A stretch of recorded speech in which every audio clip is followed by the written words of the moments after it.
Yo, showtime, showtime! What's going on?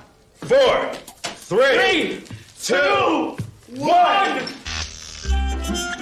Welcome to our show, Hack the Planet. Hack the planet! And for those late night hacks, Dope Cola, the soft drink of the elite hacker. That's right. I reused an old theme bumper video. Why? Why did I reuse it? That's because we got hackers again this week, and real hackers this time. Old school hackers. So if you want to learn about how to jumpstart your cybersecurity career, you want to hear stories from old school hackers back in the day, and a bunch of other stuff like tech talk and incident response, then stick with us because we got all that coming up next on OT Exposed Raw.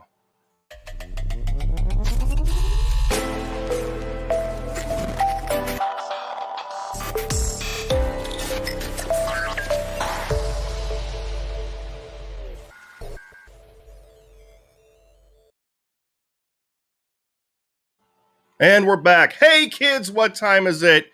I don't know. It's like 2 or 3 something. But anyway, so this week is pretty interesting, not just because I got detained and felt up and questioned by the Secret Service. True story. I'll tell that one later. But because we got some old school hack talk coming up. We've got, we'll let him introduce himself here in a minute. But this is going to be an interesting show. We're going to continue on with some of our cybersecurity career advancement talk, and we've got some really interesting kind of talk about how some of us old schoolers came up in the industry, for those of you that are really looking to get into the cybersecurity career field. And we've got more talk about bullshit cybersecurity hiring practices and some really cool stories coming up, so stick around. But first, we've got our Dutch oven co-host with the most, Pascal. Hey, glad to be back. Full disclosure, I took out a burner laptop to get onto this episode, and you'll know why, because I'm being extra cautious with this one. Very excited for this episode. A couple of little things I want to say up front. I just want to point out that during this talk, during all of these OT Exposed, I'm only expressing my own opinion. This is me on my own time. I'm just putting it out there for everybody to know that what I say, what comes out of my mouth, doesn't reflect anybody else but myself and maybe you. What about what goes in your mouth? Well, that's probably half as important as what comes out, actually. But that too comes from locally grown whatever. Anyway. Something locally grown going in your mouth. Let's talk about that. So, yeah, that's because, we'll just say, ThreatGen OT Exposed is no longer just a ThreatGen production. Just like our guests, you no longer work for ThreatGen, and that's good. I'm happy about that. And I'm sad. Anyway, that's all we can say about that. Let's go ahead and bring on our guest. Our guest this week is none other than the haunted hacker, Mike Jones, and we'll get into why this is such an awesome opportunity. What's up? Welcome. Holler. What's going on? Holler. So, I guess, we can say this. One thing that, one of the reasons I'm excited to have you on is that not only are you leading an awesome community, you're a co-founder and creator of the Haunted Hacker community, which is awesome in terms of kind of mentoring and a lot of, we'll post up the shameless plugs here in a minute, but, really big into mentoring cybersecurity talent of the future globally. I mean, you've got a global presence. It's awesome, but your background is interesting. And why don't we just kind of start everything off with, let's cut through the bullshit talk that Pascal and I usually do. And I just want to really get into a little bit about who you are and where you come from and hear your story, man. Sure. So glad to be here, first of all. I really, really appreciate the invite. And I got to say, your intro and your podcast is a lot more professional than mine. Mine's kind of choppy, kind of I'll thrown help you together. with that. I'll help you with that. Well, you make up with the duration of your podcast. You take what, like 4 or 5 hours for some of them. Sometimes Yeah. it goes pretty late. Yeah. There you go. So anyway, Guilty. So my background. So I started. Well, let's just go back to the beginning. I was born in Washington D.C. While my dad was at NSA. So I grew up in that area. My dad went into working in the power industry, working with distribution centers and power plants and all kinds of crazy electrical stuff. So my entire life, I had exposure to computers, to circuitry, to how electricity works. That was a natural move for me, is to go towards that direction. Um, First computer was a Commodore 64. The first thing I ever hacked was a little professor calculator. I don't know if any of you have seen those. They were quite interesting. And then so that began my career of hacking. I got really interested in building circuits, and I was building little FM transmitters where you could hook it up to a phone and listen to the conversation on a radio outside. Just all kinds of little like projects. I was really into it. Went into the military after high school, which I barely graduated high school. It was horrible. Went to the military and eventually became a signal intelligence operator. So I was basically responsible for intercepting signals and analyzing those signals, determining what they were they a weapon system. I became a amateur radio operator, KG4 ZFX, and got into RF. Like, I love RF, and that's one thing in the security industry I think that we tend to ignore. I'll talk about that later.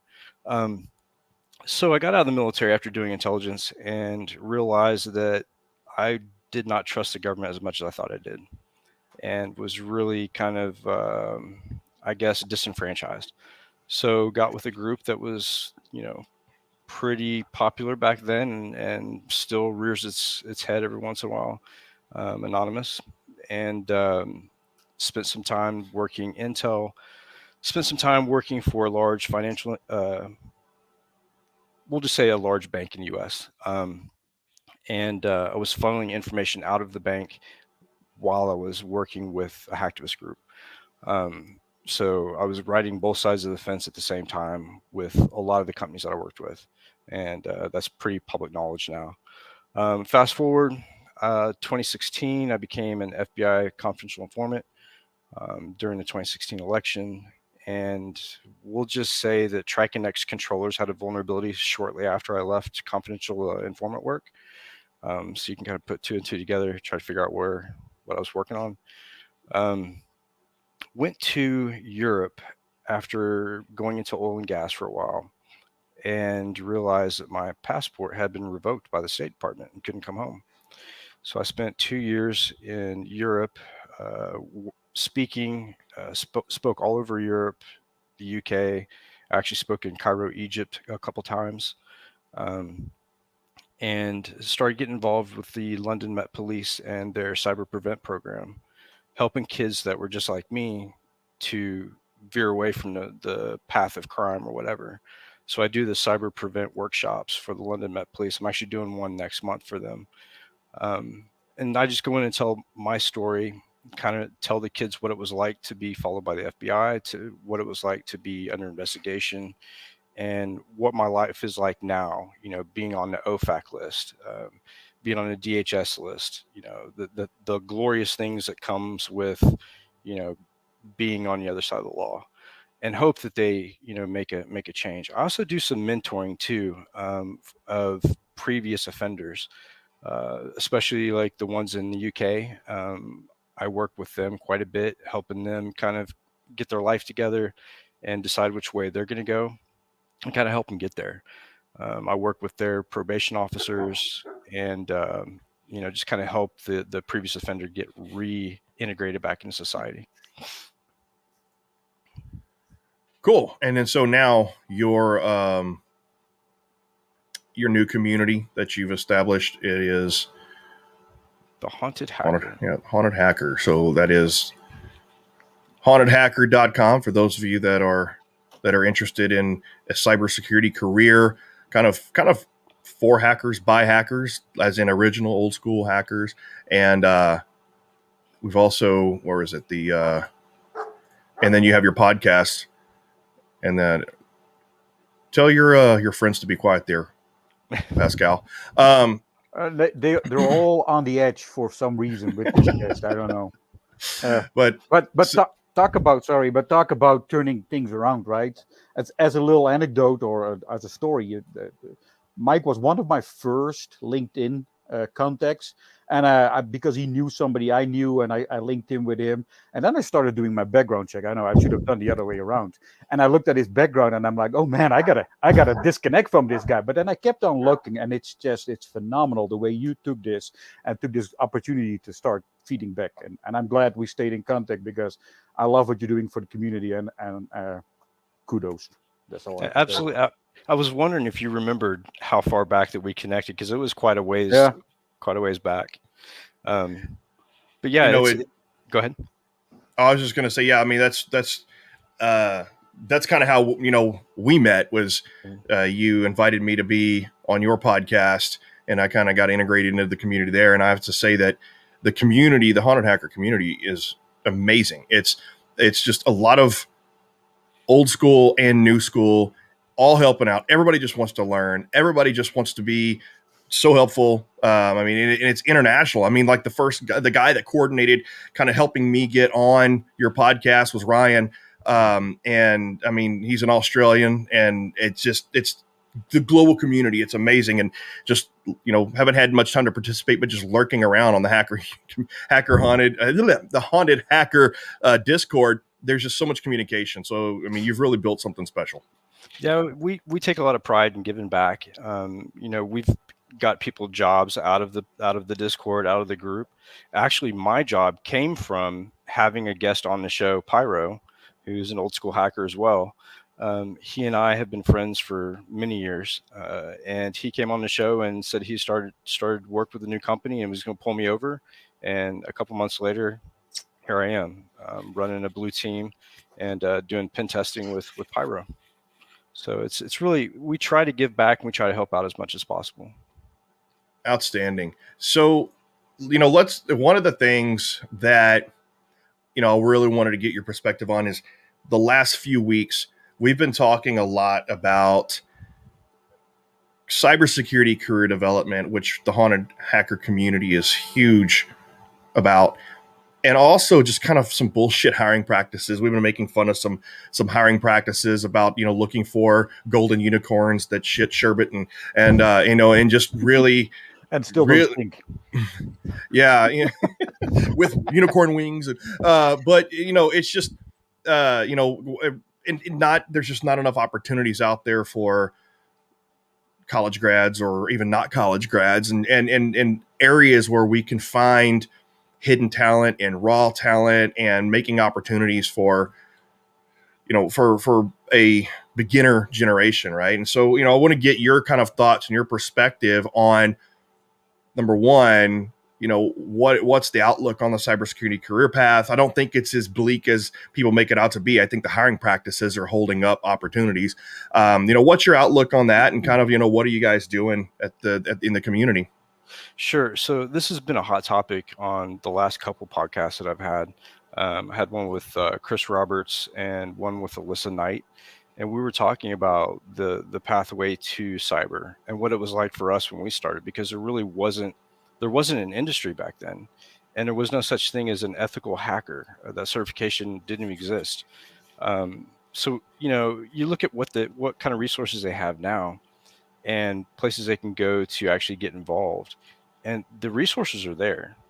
The problem is I keep hearing this 4 million jobs are available, but these jobs are like, when you look at the job requirements, and they want 3 years experience here, they want this certification. I don't know about the kids these days, but when I got out of college or when I got out of school, I didn't have $5,000 to pay for a cert. Or 10 years of experience. Exactly. I mean, where the hell are you supposed to get that? That's for an entry level. And then you have people who are transferring into the industry from other career paths, which I think is great. But also those same people are competing with the college graduates with these new. I mean, did you know that you can get a PhD, a doctorate in cybersecurity? I mean, what the fuck is that?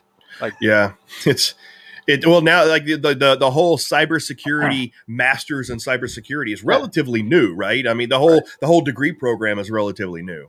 yeah, I mean, me and Alyssa Knight were talking about it. And I said, you know, she was going to go back to school. I said, you need to get your MD so you can show up at a place for a cybersecurity assessment and wear a lab coat and a stethoscope.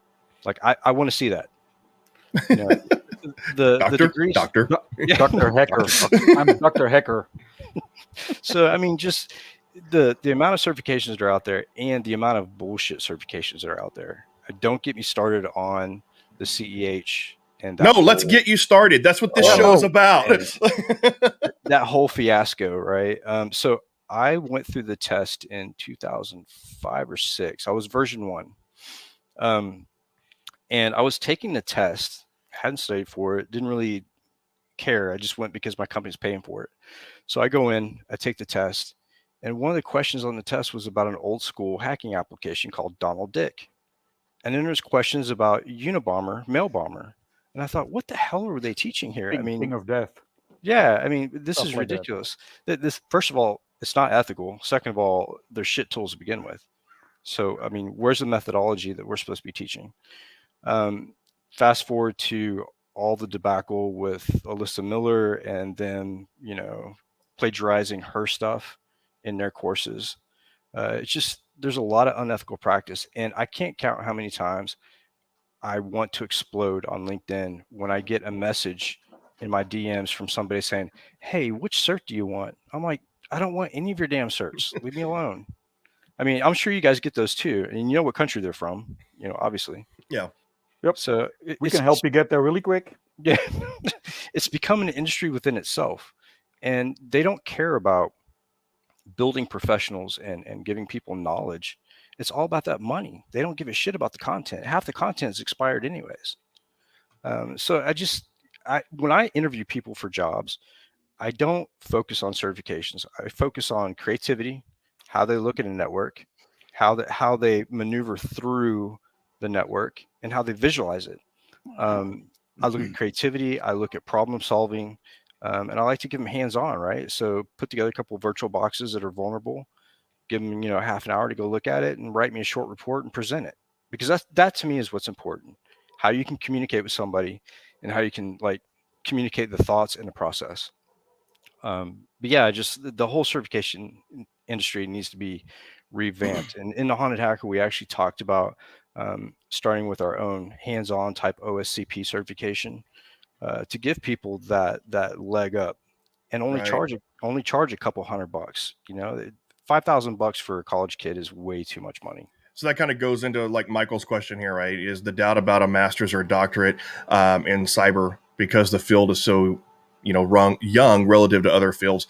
And I think that's part of it. But I think that it's not just because it's young. I think people are jumping on it as an opportunity, as opposed to really want to do some good, just like you said. And I think that there's just too many opportunists, I guess you should say, that just want to capitalize on the money. And let's talk about a 4-letter word, starts with S, ends with S, cybersecurity training opportunity. And I'm sorry, but you know, you're paying $7,000, $10,000 once you're done with travel and lodging, all that. Or how about just $7,000 for an online on-demand e-learning course? That's a 5-day boot. Yeah, it's just recorded, shitty quality, and it's basically it's a boot camp. You're not going to learn anything substantial in 5 days. So I'm sorry, you know, anybody that offers a boot camp course and at the end of it has a certification with professional in its name is horseshit. Well, I can tell you a little story about that 4-letter organization from back in 2006 timeframe. Back then, you could go on to the website and challenge certifications, and only have to pay $500 or so. So Yeah. I got my company to pay for 4 certs in one day, and I sat down, challenged the test, didn't have the books, just challenged it, passed all 4 in one day. And that 4-letter organization put me through an audit committee because they were worried that I was cheating on the test. And I was like, well, that makes no sense. Why would I cheat on your tests are so easy? It's not my fault that your tests are shit and anybody can pass them. So they went through the whole investigation, and then they came back and said, well, we can't find anything that showed that you cheated. So here's your certifications. And that was the last I did the 4-letter S word. Here's the thing, right? You ever see Pirates of the Caribbean? We talked about it. We mentioned it earlier in the backstage, so I'm sure you have. So Pirates of the Caribbean, right? And he goes, you cheated, Orlando Bloom. You cheated. Of course, Jack Black says, pirate. It's kind of like on the exams, right? It's like you're taking a cybersecurity exam. You cheated, like hacker. I mean, it's like you should be given the certification at that point. Yeah, they should have an exam where you cannot win unless you cheat, right? This is a hacker exam. You want to get the certification, get around it. Well, that's kind of what OSCP is, right? I mean, sort of in a way, and that's really. I was going to bring that one up. I love what they do. Here's your virtual environment. You got 48 hours, 24 hours, depending on which level you do. And by the end, if you got it hacked, you're in. You've got the flag or whatever they're looking for. You get your certification, right? That's how you prove that you can do this. Right. And that goes back to my thoughts about certification in general and the degrees, the cybersecurity degrees. Degrees, for the most part, and especially like the PhDs and the advanced cybersecurity degrees, a lot of that is theory.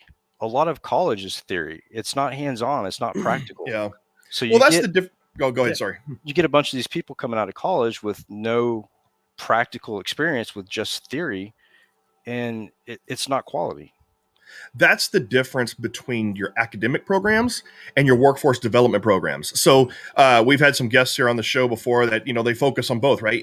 And so your academics are going to be more theoretical and research based up to the PhD path, if that's where you choose to go. But also the workforce, your community colleges typically work more towards the hands-on practical workforce development type things. So, here's an idea. I would say this is what I want to do. I'm going to do this one day. I'm going to have a certification to where it's absolutely, literally impossible to pass the examination. There's no possible way to get the certification through legitimate means. The only way you can get the certification is to hack the server and give yourself manually the certification, and you get it for free. And make them pay with Bitcoin. No, there you go. Yeah, and it's something. It's something ridiculous. Them pay you with Bitcoin, then you pass. Yeah, exactly. So something like that. But yeah, I mean, that's what I like. What Michael's wrong one. Sorry, the another comment jumped up right before I clicked on Michael's comment. So I agree. Remember the old school, the Red Hat certs, the CCIE. They were all hands on. I mean, CCIE was like being interrogated. I mean. Like you had to go in there, they put you through hell. You build this shit up all with all the Cisco shit, and then you go to sleep at night in the hotel. You come back and they ripped all your shit apart and they say fix it. I mean, that's a certification. That's what the OSCP is sort of, and that's why I'm a big fan of OSCP. 100%. So me and Pyro and another one of our coworkers is actually going through the OSCP now because we've been in the industry for so long. And it's like, are we going to do it? We're not going to do it. So Pyro knows some people over there, and we decided to jump on it and just get the cert just for the heck of it. Yeah, and this is true, right? I mean, you can absolutely pass certifications because some people are good at it. So it's like me, I know the material, but I'm a shitty test taker, so I can't pass the exams, right? But I could do the work, and it's the opposite, right? A lot of people who don't know the material can pass because they can cram and they're good at taking exams. Yeah, one of the exams I took, I actually went into the Proctor lab to take the exam, and there's probably about 40 people in there. And the machine that I was working on, and it was a security certification, the machine crashed as soon as I sat down. And they were like, well, we've never had a machine. Omen. Yeah, they were like, we've never had a machine crash in this lab. And I was like, well, can I get another one? So they took me to another one. I got a different version of the test because there's like 3 or 4 versions. Went through that, passed it, and then went to go print out my certification, and the printer went down. I was like, I give up. I'm done. Yep. So, like, I think that we've all acknowledged that we agree that hands-on certs for cybersecurity are probably the way to go, except for there are some things that you can't have hands-on knowledge for, right? So things like how to build a program. I'm not going to do a shameless plug because there is a way that you can do strategic level knowledge and all that stuff like that. But that's not what this show is for. But red versus blue. But anyway, What? you can what? So What? all right, I've got to hit myself on that. All right, that's me. I did it. But anyway, but like your skills based tests, right? Those are great. You need hands-on applied examination for those types of skills, and multiple choice tests and theoretical stuff, I think is good for like your baseline security knowledge. Like if anything that's theoretical based or just knowledge based, like CISSP is good for a baseline level of knowledge, security knowledge kind of thing, right? I was actually going to bring that one up because I think that's the one exception to all of these is the CISSP. If you want to get into cybersecurity, there's just no better way to prove, hey, I know my stuff because I went through this, and I went through the whole process. There was actually a couple of people, not a couple of, there was a person next to me in that exam. And this is a 4.5 or a 6 hour exam. And halfway through, he got up, started crying, and got out of the room. I'm like, oh my God. I mean, he really started crying? Yeah, like after those 6 hours, I got up and I didn't know if I passed or not. There was like 400 questions on it, but it was a good exam. I crammed for it for months and months and months. And after that, you actually have pretty good insight in it. What I don't like is the CPEs and the whole payment that comes after that. That's just, I think that's over the top, and nobody looks at that because you can fill in whatever you want. I've written a couple of books on their books. I've written a couple of books and I use it again, and nobody checks whether that's really true or not. So yeah, I'm probably gonna get an email now saying, "Hey, we're gonna disqualify you," but still. Well, I think that there's a difference between knowledge and skills. Right. So you have certifications that you can prove your knowledge. So baseline like CISSP. And then there are certain skill sets that a certification is not good enough. So we actually have a viewer, Michael, who said he's actually been audited twice for his CPEs. So Michael, you're just unlucky, I think. Or maybe, you know what? Michael's just shady and, he has that look. That reminds me the auditing and the randomness that they supposedly look over the qualifications. So a lot of the certs too require you to recertify after like 2 or 3 years or 4 years and pay more money. And that's bullshit. And that's bullshit. Yeah. Let me do the test again at a discount price, really discount, like $25 or 25% or something, but not do the whole thing over again. Study everything again just to go through the same set of questions because they don't change the questions very much. No, as you can find on the internet. Right. So, all right, let's talk about, there's really no fix to it other than, look, guys, there's knowledge-based certifications that are good. There's skills-based certifications that are good, and there's some that are bullshit. And we really just do. And I don't even really think the last thing we need is more certifications. I think we just need to point people in the right direction for the right certifications, right? And I think that's the main thing. So, I would say, number one, like your knowledge-based certifications. I think like if you're entry level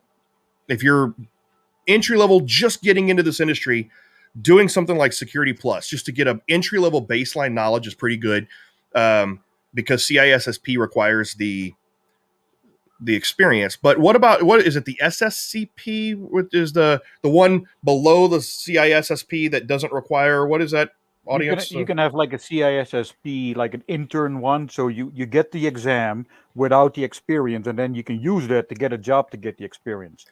But I think we need to bring apprenticeship back, right? If you want to get a certificate like CISSP, okay, you get the cert, and then you team up with your buddy, and you do an internship or you do an apprenticeship with that person. And once you complete that, now you get the full certification. We do that at Ideal Integrations. We actually have an intern program for the SOC and for red teaming.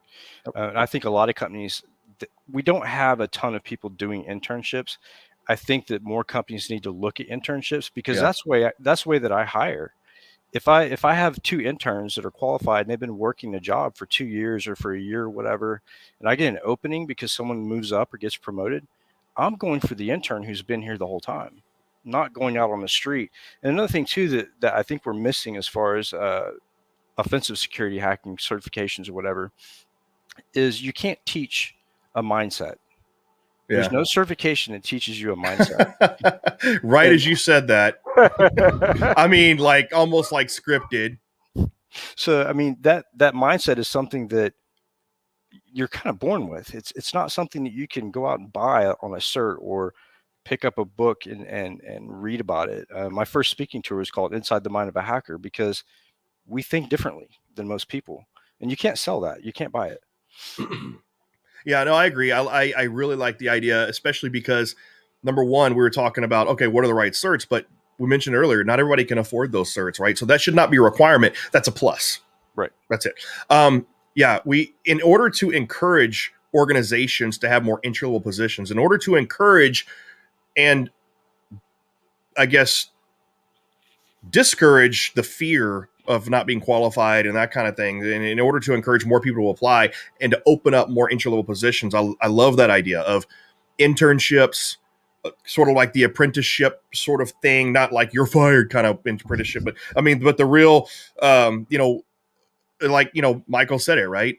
Other trades have been doing that for thousands of years, right? And so you hire an intern or an apprentice and train them up and open up more entry level. And that's how you can teach mindset to a point. There's a certain type of aptitude that you have to have.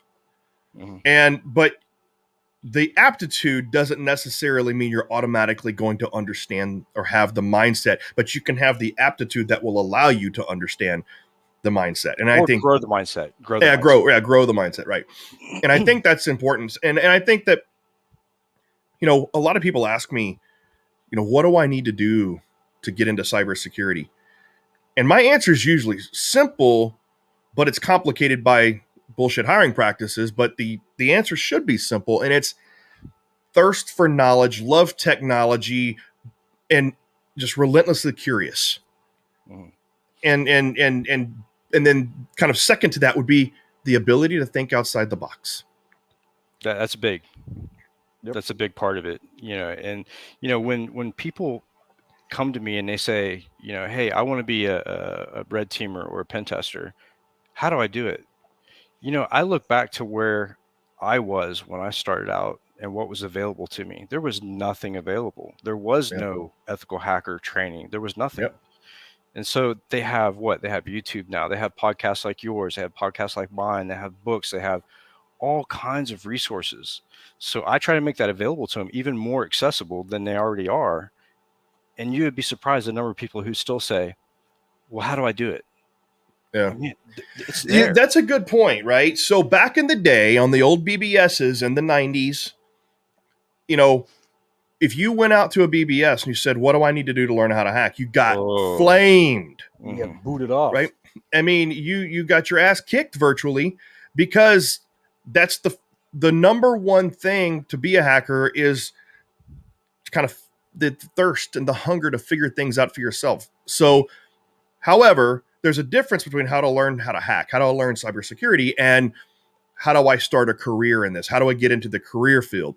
And I think that's where the big difference is now, is that, navigating the entry points of the career field is much tougher than figuring out how to learn cybersecurity. Yeah, I mean, that's the number one requirement.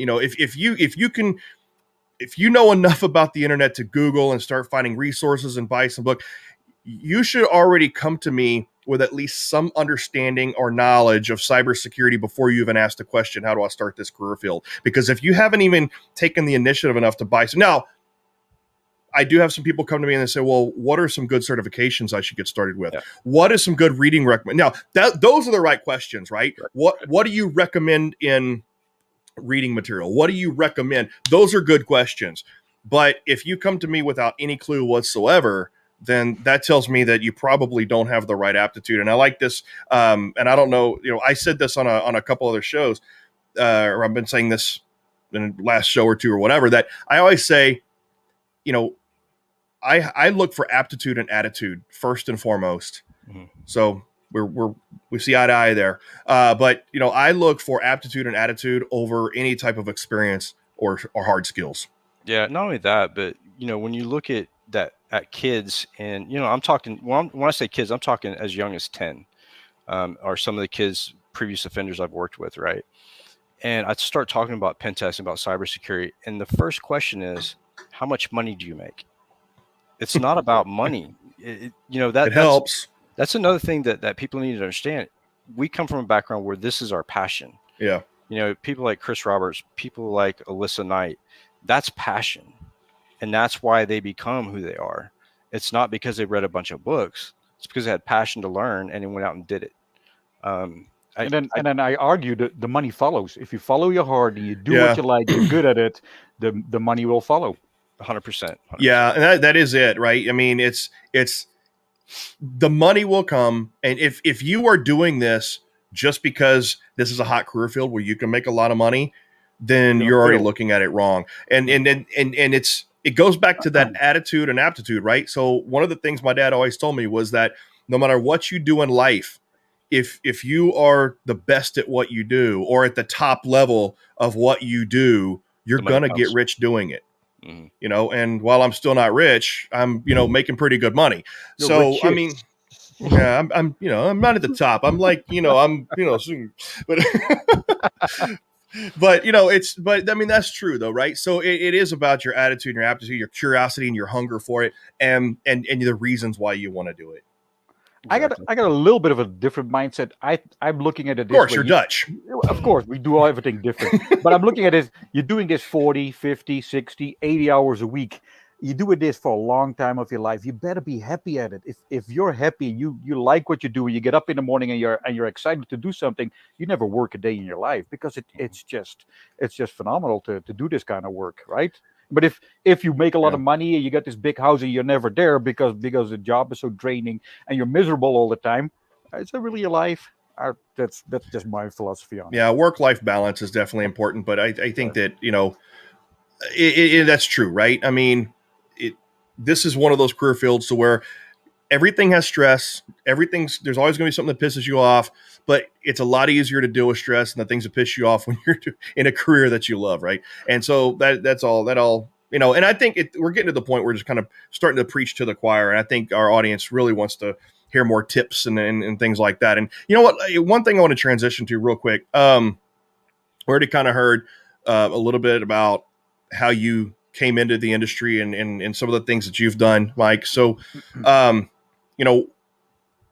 what are some of the cool things that you're working on right now that you're seeing out there? I want to transition away from career development right now, and let's talk a little bit about some of the cool things you're doing. Cool. Yeah. Some of the projects that I'm working on right now is obviously IoT stuff. Looking at Alexa and some of the other convenient luxuries that people put in their homes to let other people monitor them. Looking at that, cell phones. I've really gotten into cell phone hacking lately, mobile hacking, writing, shell code for that and different ways to encrypt the payloads, different ways that people can use it against somebody, and looking at some of the old school hacks that people don't necessarily pay enough attention to that are still effective, like RF. Like hiding information in VoIP packets. VoIP packets have a ton of space in them. Out of band vectors. You're into SDR, software-defined radio. Yep. Mm-hmm. I'm a amateur radio operator. I like messing with antennas and stuff like that. Wi-Fi. One of the things I like to do is build devices that allow me to maintain presence in a physical area without actually having to be there. And I got the first idea when I got my first Raspberry Pi, and there was a USB microphone that I bought. And I thought, wait a minute, if I hook this Raspberry Pi up to a battery pack, get it into the Wi-Fi, activate the microphone, and have that SSH reverse tunneled back to my IP address, I can hear what's going on in that room forever until that battery dies. So looking at ways to extend that presence and persistence is what I'm into now. the CIA really did a good job with Weeping Angel and hacking smart TVs and stuff like that. So I do travel a lot from place to place, and I look at architecture in hotels, different things that I can attack to gain access to things I shouldn't have access to. For research purposes, but ethically. ethically. Yeah. You scan the network when you open up your laptop in an Airbnb just to see what's on that little network internally. It depends on what state I'm in and what country I'm in, because in some places that's illegal. Yeah. Even the internal network. Mhm. Yeah. I mean, just scanning networks is illegal in a lot of places in I'm Europe now. skipping In those UK. countries all, but I do scan the network because I want to know what's out on the network. And sometimes you come to a portal, and I'm like, hey, I'm looking at myself here. But see, I don't do that though. I take a little device and plug it in my laptop, and it just looks for beacons, right? The pineapple. Yeah. I can see what's connected and what who they're connecting to just based on the beacons that their system's throwing out. Yeah, packet squirrel, that kind of stuff. And you combine like you remember, oh man, back in the day, like all the wind peak up stuff. There was anyway, I don't want to get too far off on like talking about like, oh, the stuff we used to do. So God forbid we're gonna go technical. Yeah, well, I mean, we want to, but I think for the people in the typical audience that we have here, they really kind of want to, and instead of just hearing us talk about all the cool shit we do, I think people want to kind of hear like what are the things. So let's combine the cool stuff you're doing with kind of the career advancement and career development stuff, and like what are some of the cool things people should be playing with. The devices, and I mean, I would say go to Hacker Warehouse and just buy everything. But I mean, it's like there's a lot of. If I can really quick, because I've been sitting on this one for a couple episodes now, and I keep forgetting to tell it. So here's my pro tip for people who are looking to get a job, land a job. You go to an interview and you tell your interviewer that, hey, look, I got my home lab set up, right? You get a couple of servers, go to eBay, buy a couple of old servers. I'm running my own Ubuntu server. I'm running my own Kali Linux. I'm doing this and that. I'm running my own website. Have your home lab set up. And on top of that, look, I'm number 412 on Hack the Bucks, or 2004 on Hack the Bucks, or Try Hack Me. Those two, is to me, that's all right. You're at least worth looking into a little bit further, right? That's my pro tip for the audience right now. Get involved with that kind of stuff. Prove that you are interested in building stuff. You can maintain stuff. You have your own home lab. And you're out there doing try hack me and hack the bucks and stuff like that. I totally agree with that, but I'd like to take it one step further. So you always do. There's tons of people out there doing hack the box, right? Thousands of people, right? Yeah. I tell people, and especially college age kids, find a research project, start a project, do the research, document the project, publish it, start a GitHub. Show that you have that drive, plus you have the capability to do the research and something tangible comes from it. That way it separates you from all the rest of the people who are doing it. Instead of just going out there and just doing a bunch of random shit, do something pointed and focused, and then put a structure around it. Yeah. I mean, I agree with that wholeheartedly. I think that, picking something, going to Hacker Warehouse, right? Or buying it overpriced at DEF CON. But something like, the Wi-Fi Pineapple, something like Packet Squirrel, Land Turtle, pick these cool tools that somebody else built. This is my advice. You pick these tools that somebody else built and then figure out how to build them yourself with a Raspberry Pi or a Nano or even better. So what I try to teach the people on my blue team is those tools are great. Don't get me wrong. Everybody should own them, but find out the code behind the tools. Yeah. Same point, right? Be able to read a packet, be able to look at a packet capture and determine what's going on, because the proof is in the packet, right? So before they go out and get, USB rubber duckies from Hack5 or Wi-Fi pineapples, look at the protocol, get an antenna, get a sniffer, fire up Wireshark and look at those packets that are floating in the air and see what's going on. One of the first things I did when I was learning packet analysis was do a search for JPEGs. And in that search, I was able to isolate a stream, put that stream together and extract a picture. just basic things, and a lot of the people coming out of college with degrees, you'd be surprised how many of them don't know packet analysis. Yep. Now that's a really good point. Is if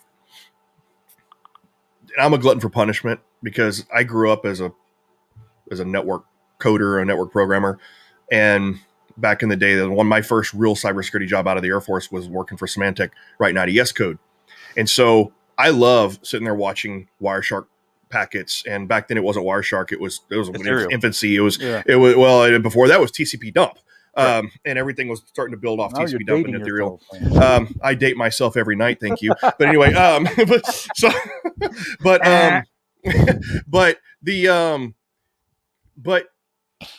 I will sit there and watch packet streams and sit there and look at like the Matrix and be like blonde, brunette. But I love it. I find that interesting, right? And so interesting enough to where, I like writing different packet crafting tools and stuff like that, Python or C or whatever. And I love doing that kind of stuff. If you find yourself in that sort of interest level, like if you find yourself curious enough to you want to know how those things work and you want to build your own tools, then you have everything it takes to really get in this career field. But I do have to point out, not everybody is technical.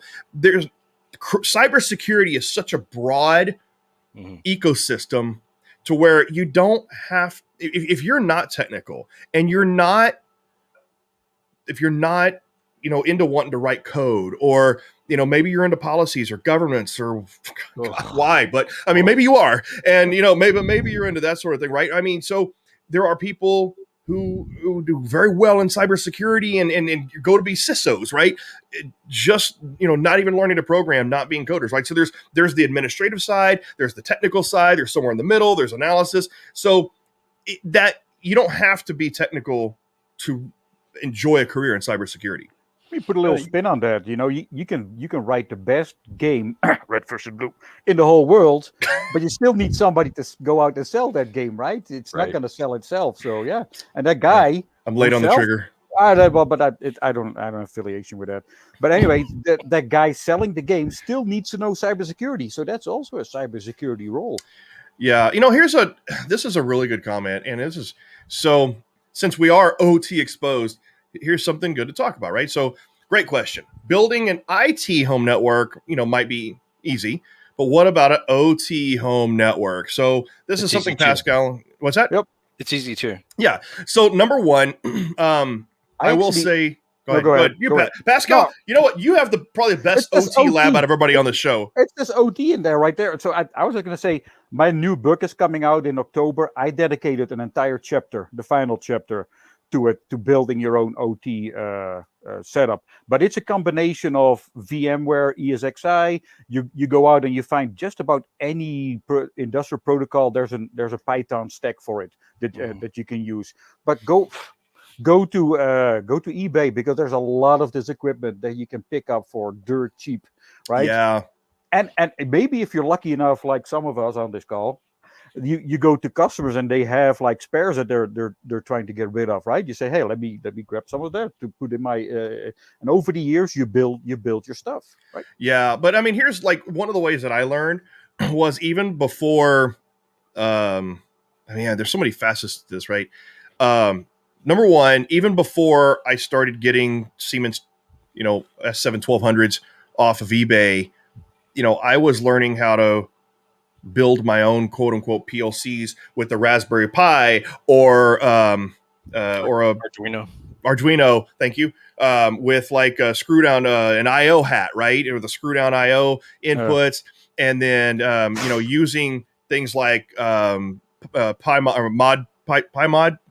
Anyway, but and then it moved on to, literally downloading the source code for industrial protocols and learning how to put those into Arduino, or because literally find the if you program, like find the C code or the industrial protocols and implement those into an Arduino, which runs off C, or the Python versions or the C# versions of the code, it's out there, and build your own PLC and learn how they work. And there's tons of Udemy courses if you don't understand like how to set up the industrial protocols and all that. There's Udemy courses out there, a lot of books out there that will show you how to do it. So, but start with kind of figuring out how to do it your own, and then it'll cost you $200, $300, $400 to get the actual devices to set up your OT lab. But there's also the trainers. So if you want to spend more money, like $1,000 on up, you can get the PLC trainers. They're already put together. They have PLC. They have blinking lights and buttons and stuff. But I think that if you really want to understand OT, you want to put your lab together from scratch. Don't get a trainer, and build your own little PLCs and learn the protocols. And I think that there's two schools of thought though. Number one, there's the programmer school of thought. So if you want to write script and you want to write code, you want to write ladder logic, and you want to get into that side. And there's the other side. So, okay, I don't want to program. I just want to put together devices, put all together. Here's the bad news. In OT, you're going to at least have to understand ladder logic or function block programming in order to program the PLCs that you're building, or you're going to have to get somebody else to do it for you. So you might as well learn. So getting somebody else to do it for you, here's another venue for people who want to go red team. Just use Masscan and scan like Syria or Iran and look for their PLCs, and you already have a free build. Yeah, and they're probably wide open, so you can just go in and hook up. I was going to add to yours. There is one other avenue you can explore, and that's getting pre-captured packet captures from like packet captures. So you have these tournaments like I think they're S4 Black where they have the ICS villages where they get the packet captures you can download. Yep. So if all you want to do is look at these at the traffic and start analyzing the traffic, go to their website and download the packet captures, and you can start from there. You know how I learned PLCs and SCADA and stuff like that was going to these companies that offer SCADA software and requesting a demo, making up a fake company and saying, hey, I've got this company and looking forward to demo your software, get a free version of it, but make sure you get one that's popular, right? And start going through it, picking it apart, and start scanning, looking for other opportunities. See, there's the true hacker way to go about it. Yep. Yeah, social engineer. Just get yourself a fake resume, get yourself a job interview, and pick up some PLC on the way out. Again, that and this isn't a shameless plug because it's literally just something that I do. But like, there's the gray pages in my book where I wrote about kind of it's the case studies. The case study is a series of 5 fictional stories about a hacker that infiltrates an oil and gas company, but it's based off of our real red team process, the things we used to do. And one of the ways that we infiltrated a company was by getting a job interview and, tailoring our resume and going in there, and we got access to the company, and they left us alone in the coffee room, which had a printer, which connected to the network. So in goes the land turtle, whatever. I mean, so it's, or the Pony. So actually that time it was the Pony Express, the Pone Express box. But regardless, those are those. Now we're talking more. Digressing. Yeah, I was going to say we are digressing, and I knew this was going to happen. But which all those things are illegal. I don't do illegal things anymore. Just for it's not illegal if you're hired to do it for a red team. Very true. Very true. Very true. But all the stories are hypothetical or theoretical, strictly. Somebody else did it at some point. Fictional stories in a book I wrote. Yep.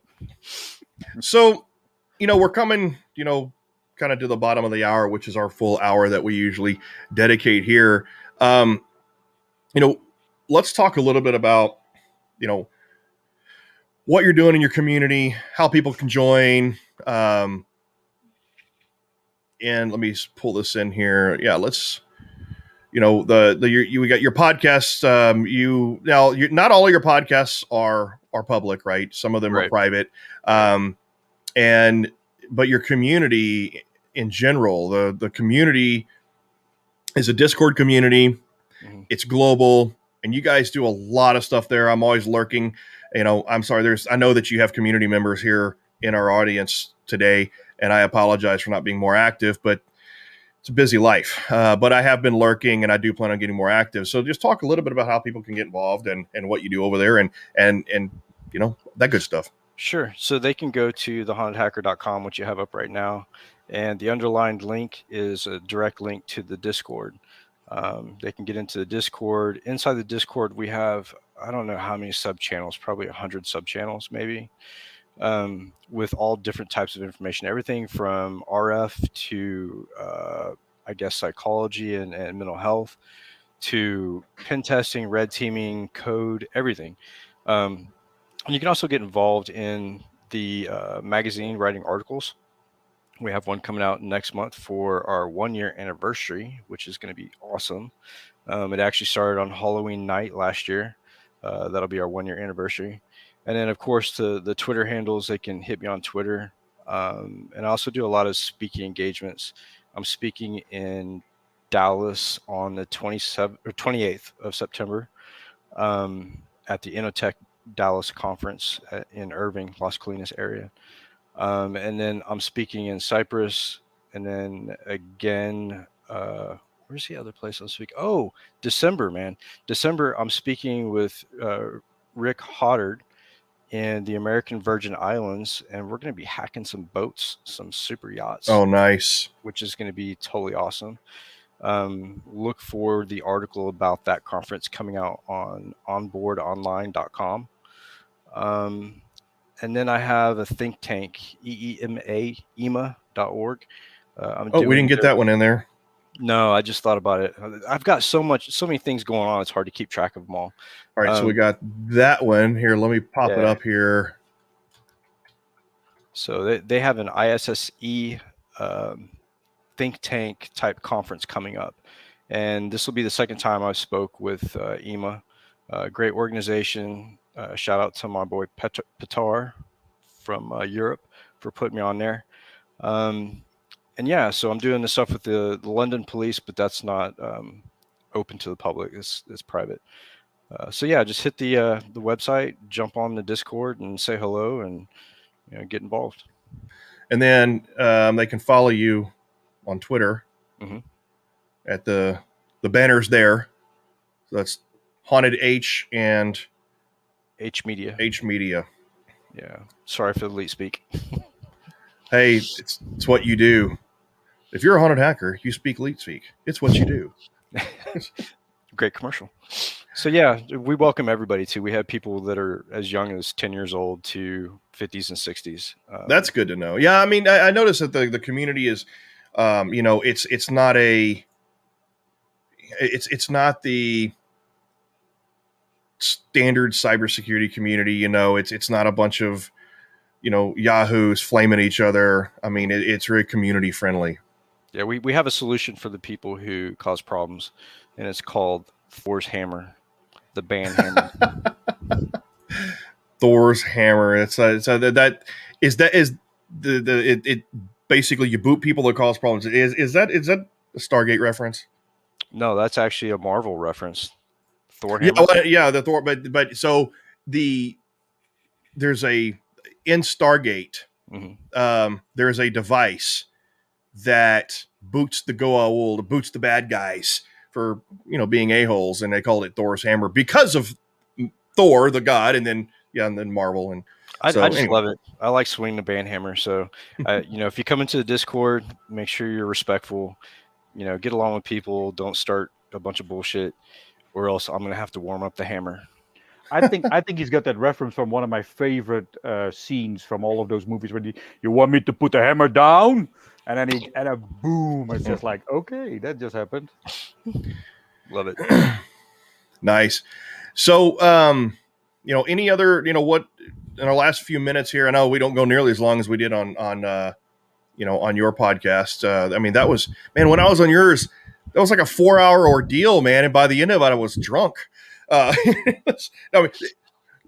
we just got through talking about how it's family friendly and community friendly, but I mean, we make no claims that this show is family friendly. This is definitely PG-13. I think we only had one F-bomb today, so we got our PG-13 rating. We didn't jump up to R, but no, I mean it's. Yeah. Yeah. But we it was definitely a drinking event when I was on your podcast, and it was on a Saturday. So, and by the end of it, yeah, I don't think I was slurring, but I You was were tipsy. happy. You were Yeah. happy. The early days of our podcast consisted of a lot of that, and I think it was because of the fact that we were new, and it was just a way to have fun. We didn't expect it to go anywhere. We didn't expect to be picked up by TechStrong TV and rebroadcast during the week. It was just something fun that me and my roommate Mike LeBlanc came up with. We were just like sitting there drinking bourbon one night and was like, "Hey, let's do a podcast." So that's how it started, and we did have many drinks on the first couple episodes, and then now it's kind of calmed down, and we're getting a lot of good quality content and kind of settling into our place in the big picture, I guess. Yeah, that's a lot of how kind of OT Exposed came about. I would always sit outside on my back patio, smoke a cigar, and drink bourbon, and come up with bad ideas. And then started talking to Pascal about it, and he kind of helped me firm up the idea of let's call it this and let's do that. And I'm like, yeah, this is going to be fun. And then we haven't been quite as off the wall as I thought we'd end up being, but it's been fun. I think that's the natural course of these things, right? You start off saying, "Oh, we're going to be crazy," but the more people that start to show up, and people start actually looking to this for quality advice and everything like that, you start to get a little bit more formalized. And I don't want to say professional. I always want to keep this Joe Rogan type attitude to our show, and I never want to be so prim and proper. But yeah, at some point you got to take yourself a little bit serious if you're going to help people. I don't know. You ever seen? No, go ahead. Just to let you guys know too, who are listening, next month we have some really cool guests coming on. Max Justice is coming on this weekend from NASA, and he has some really cool shit. And then we have possibly a former CIA agent coming on the show, and a couple other big guests. So I've been really, putting my connections into the podcast and trying to liven things up a bit. And Pascal hasn't been on my show yet. I've got the invite. Your friend, colleague, assistant. She reached out to me. I'm gonna sign up. We're gonna have a little talk and see what we can do here. Good. Sounds great. I gotta warn you though. I don't drink, so I don't know what we're gonna talk about. But we talk about plenty. I think the first podcast I had was something like 4 or 5 hours long. So I was trying to make a reference to Paul's Security Weekly, where I basically got the idea for all of this. These guys are still just making a living, I think, out of just sitting there drinking bourbon, smoking cigars. So if they can do it, and they've been doing it for like almost 700 episodes now, 800 episodes. So they're doing 3-hour shows twice a week. They got like 4 different streams. So there is money in this. I'm just saying. Just podcasting alone could be a whole episode, just about how to get into podcasting. And I know. And the shit that goes into it. Like, I don't think people really understand how many hours a week I actually put into one episode. That's a lot. We've actually gotten our process down a little more streamlined to where, it's, I've got my studio set up. We use StreamYard to help manage the production. I put minimal effort into my videos, as I do video production as a hobby. So was able to come up with these bumper videos pretty easily and stuff like that. And the preparation is basically, preparation used to take some time because I used to go through, find news articles, run the bullets, and figure out how to do all this. And then we realized, what? It's better just to leverage your guests. Just get your guest on and then just flow. And it turns out a lot better. So I don't think we've touched on a news article in the last 3 or 4 episodes. Yeah. It's just, leverage your guests because the guests have a lot to say, so. Yeah. I start off fantastic guests. Go ahead. Sorry. I start off doing the same thing with, what's in the news or whatever. And then I realized that wasn't attracting listeners. So what I did was I brought on my friends, and there's a huge difference between when you bring on somebody you don't know or haven't spoken to, as opposed to one of your friends. Me and Chris Roberts had a lengthy conversation. I think it was like close to 2 hours. Alyssa Knight, same thing. So you bring on people that you're close to or that you have a connection with, and it creates some really awesome content. Well, Chris Roberts writes stories on LinkedIn that are 2 hours long, so there's no surprise there. It's great. It's great. Well, I think, and we've already run over, which is not that big of a deal because we're not syndicated. But and I think that's a good place in it, right? Is everybody, thanks for joining us. So we've had the Haunted Hacker, Mike Jones, on, and we're talking a lot about community developed cybersecurity career development, and talking just covered a lot of stuff and a lot of divergent tangents. But visit hauntedhacker.com and go check out their podcast, join their community if you're looking to grow your cybersecurity career or advance your career or just be part of the community. That's the biggest thing, is just become part of the cybersecurity culture and the community, and just I don't know really how to say it. So thanks to the audience. What's that, Pascal? I'd like to add that if we missed anything, we've had 3 shows talking about career advancement, all that stuff. But if we missed anything, ping us. We're all on LinkedIn. Shoot us a note. We're very approachable. Just let us know what we need to address in the next show, right? Yeah.